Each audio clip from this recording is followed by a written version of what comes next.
Good morning students. आज की हमारी जो कविता है उसका नाम है यह दंतुरित मुस्कान। तो देखिए, सबसे पहले इस कविता का जो अर्थ है हम वो जानते हैं, उसके बाद हम इसकी व्याख्या करेंगे। देखिए, सबसे पहले आपके पास शब्द है दंतुरित। दंतुरित का अर्थ होता है नए नए दांतों की मुस्कान। अर्थात जो बच्चा छोटा सा 6 महीने का है, उसके 2 नए दांत निकले होते हैं, तो जब उन 2 नए दांतों को दिखाकर जब वो बच्चा हंसता है तो ऐसी मुस्कान को कहा जाता है दंतुरित मुस्कान। इस कविता के कवि हैं नागार्जुन जी, और नागार्जुन एक ऐसे कवि थे जिनका स्वभाव था यायावरी स्वभाव, आप उनको कह सकते हो। अब यायावरी स्वभाव का अर्थ क्या होता है? यानी भ्रमणशील स्वभाव के वे व्यक्ति थे।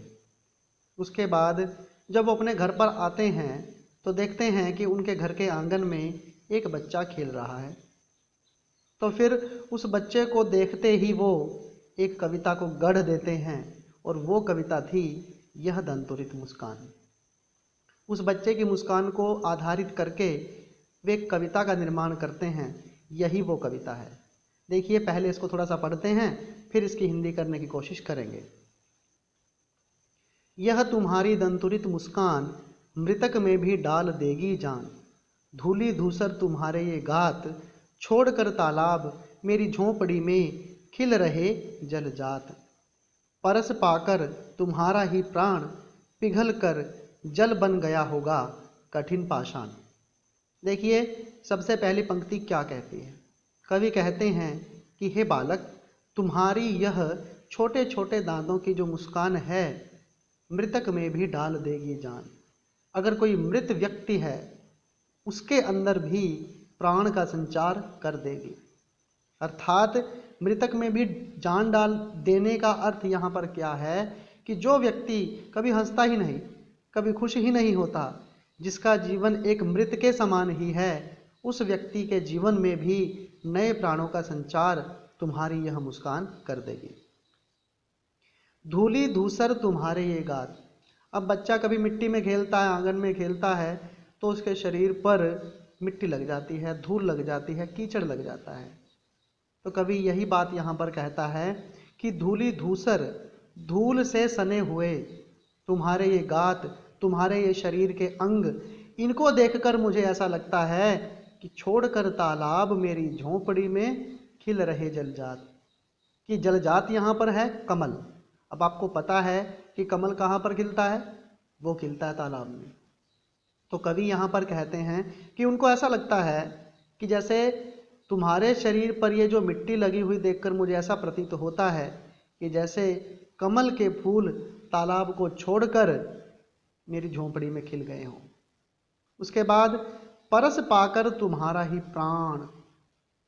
परस होता है स्पर्श, पाकर मतलब पाकर, तुम्हारा ही यानी तुम्हारा ही स्पर्श पाकर प्राण, सब में प्राण आ जाते हैं। और किस में प्राण आ गए भाई? पिघल कर जल बन गया होगा कठिन पाषाण। पाषाण होता है पत्थर, और पत्थर कैसा बन गया भाई? पिघल कर जल बन गया होगा। वास्तव में पत्थर कभी पिघलता नहीं है, ना ही वो जल का रूप लेता है, ना ही उसमें प्राण आते हैं। लेकिन कवि कल्पना करता है कि तुम्हारा स्पर्श पाते ही वो कठिन जो पाषाण हृदय व्यक्ति है उसका मन भी पिघल गया होगा, उसके अंदर भी एक नए प्राणों का संचार हो गया होगा। अर्थात कहीं ना कहीं उसके मन में भी एक खुशी का संचार हुआ होगा तुम्हें देखकर। तो यह हमारा पहला इसका पहरा था।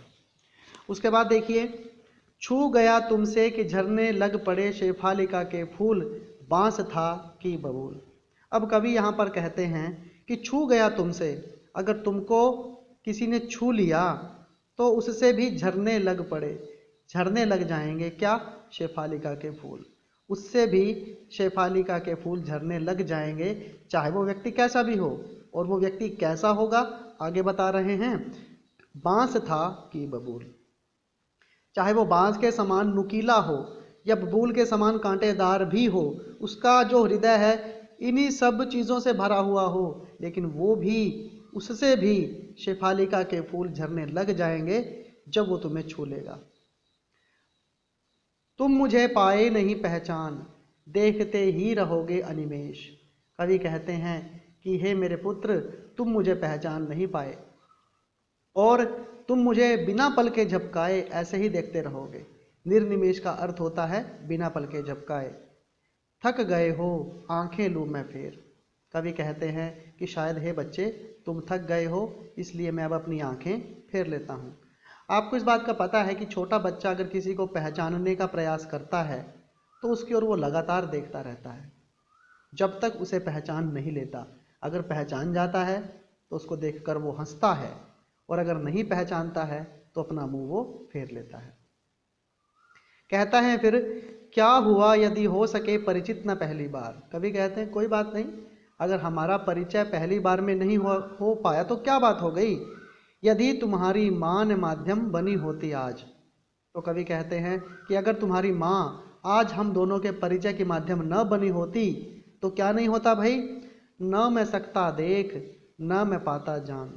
ना ही मैं तुम्हें देख सकता, ना ही तुम्हें पहचान पाता, तुम्हारी ये दंतुरित मुस्कान, और ना ही तुम्हारी ये छोटे छोटे दांतों की जो हंसी है, इसे भी मैं देख नहीं पाता। धन्य तुम, माँ भी तुम्हारी धन्य। हे मेरे पुत्र, तू भी धन्य है और तुम्हारी माँ भी धन्य है। चिर प्रवासी मैं, इतर मैं अन्य। कवि कहते हैं कि मैं तो चिर प्रवासी हूँ, लगातार प्रवास करने वाला हूँ, घूमने फिरने के स्वभाव वाला हूँ, बाहर रहता हूँ। मैं इतर हूँ। इतर का मतलब होता है अन्य, तो इन्होंने दोबारा से इसका प्रयोग कर दिया, उसका अर्थ देकर मैं अन्य, यानी मेरा तुमसे कोई संबंध नहीं रहा। इस अतिथि से प्रिय तुम्हारा क्या रहा संपर्क।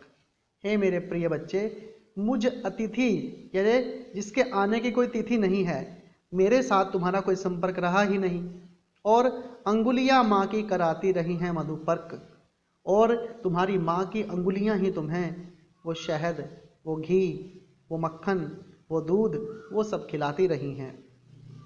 देखते तुम इधर कनखी मार, और जब तुम कनखियों से, तिरछी नज़र से अपनी माँ की गोद से मुझे देखते हो, और होती जब की आंखें चार, और जब हम दोनों की आंखें चार होती हैं, हम दोनों एक दूसरे को देखते हैं, तब तुम्हारी दंतुरित मुस्कान, तब हे मेरे बच्चे, तुम्हारी ये जो छोटे छोटे दांतों की हंसी है, मुझे लगती बड़ी ही छविमान, मुझे बहुत ही सुंदर लगती है। आशा करता हूँ आपको ये वीडियो पसंद आई होगी। और अब आपको क्या करना है, इसकी जो व्याख्या है उसको समझना है आपने, और फिर इसके बाद इनकी एक कविता और है फसल, उसको हम बाद में करेंगे। तो प्लीज़ इस वीडियो को ध्यान से समझिए और चैनल को सब्सक्राइब ज़रूर करिए। धन्यवाद।